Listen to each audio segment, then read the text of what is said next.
Ni hao, that's the money cat there.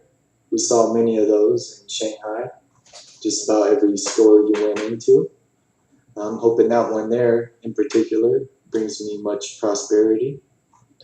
Uh, I just would like to start out by saying uh, Shanghai was a tremendous experience for me. Gave me a chance to see a whole nother part of the world and made me realize, the world's not as big as you think. And everywhere you go, people are people and they do what they do. And that's a very important thing to realize. But as we know, China rather is uh, one of the very important part of the world at this time. It's a major stakeholder in the world economy and the world and globalization as a whole.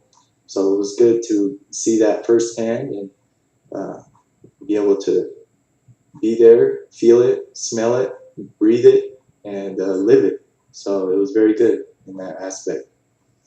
Um, I would just like to take a moment to share some thoughts as far as business opportunities may go for China, rather than regurgitate a lot of the things we've already covered in our readings and um, those sorts of things that we've covered in classes and whatnot.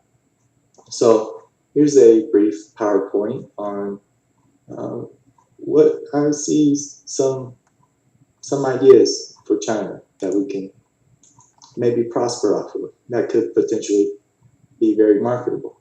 So I'd like to start out by here you see a scooter, or actually this technically isn't a scooter, it's a mini motorcycle. But this is what we saw a lot of in Shanghai, were scooters everywhere, scooters. And here you can see this is pretty much what they look like. Pretty rinky-dink and run down, no frills, just pretty, gets you from point A to point B. And nothing special here. Here's a few more. Um, this on the left was actually outside of um, a subway station. So you can see many of them there, along with some bicycles. And then the guy there on the right, he delivers packages on his scooter.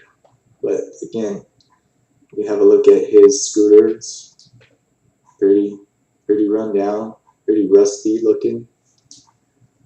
Next, we have a couple here who are riding together on a scooter.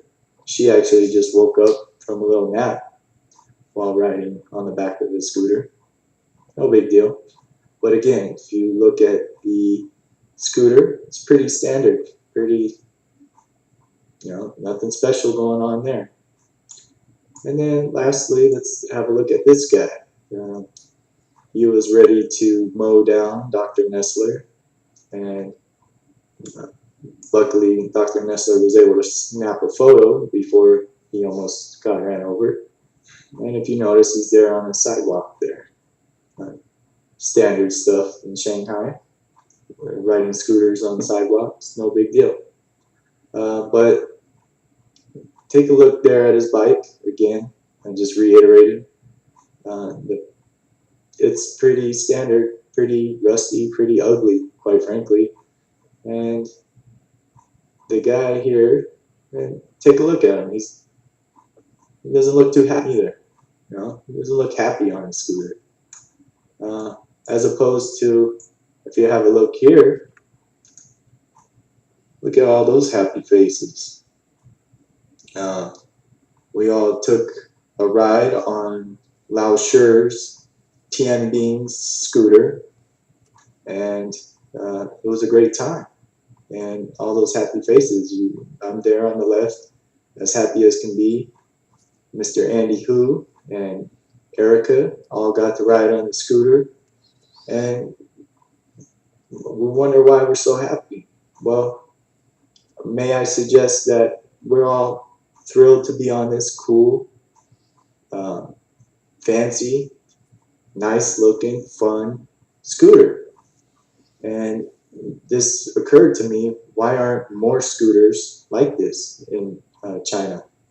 Why aren't more of them customized and more of them souped up, as so to speak? And it made me realize there's a potential here for uh, being able to market customizable scooter parts, um, include gadgets and gizmos that you can attach onto your scooters, special locks, special lights, special tires, tire rims.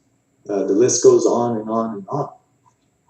And this is something that I think can be applied to many things throughout China, not just the scooters. Um, just a general fine tuning of things.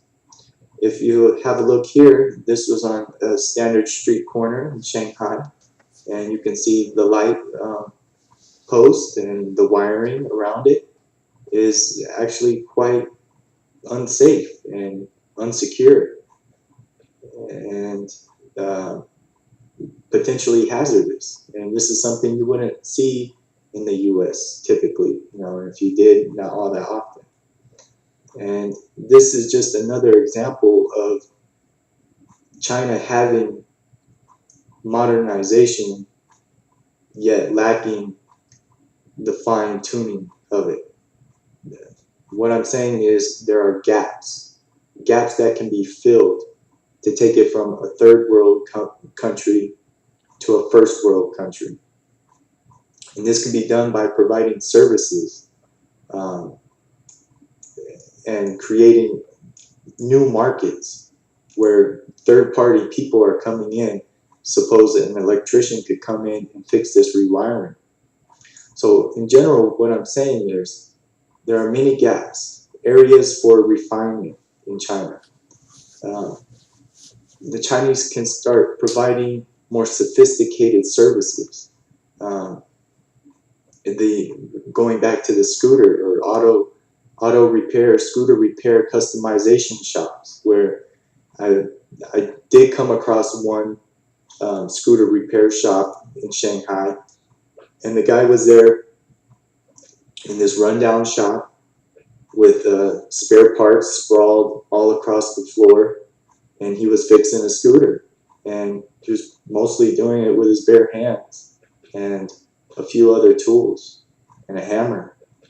And I found this to be true in China, where, as the saying goes, if all you have to fix things is a hammer, you'll hammer it and find a way to fix it. But it's not necessarily the best way of doing it. And that was definitely prevalent in China, where you saw this daily, where they're not using the proper tools. They're not doing things sophisticated. And so this creates, this gap where services can be provided. You can hire electricians to come in and do proper wiring and electrician work. Central air conditioning can be a whole nother aspect. There wasn't not one building I walked into that had central air conditioning. And this alone can be something that's, entirely, there could be air condition repair guys, installation guys that come in and do this type of things where it requires sophistication, and also the audio video system installations, all these finer type of things. And I know it's easy to say, given their limitations, with resource type of things and what we learned as far as sustainability goes, these types of finer things and refinements go under the wayside. But I believe this can be very marketable.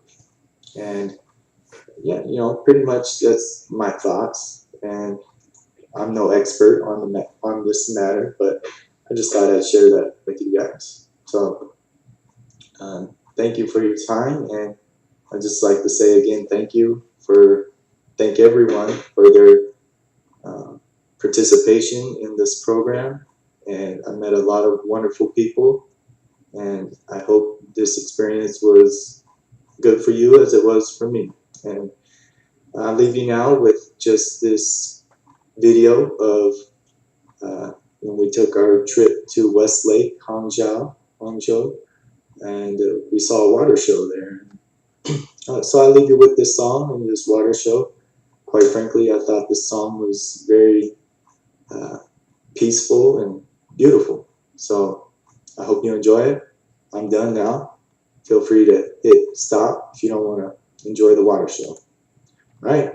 Thank you.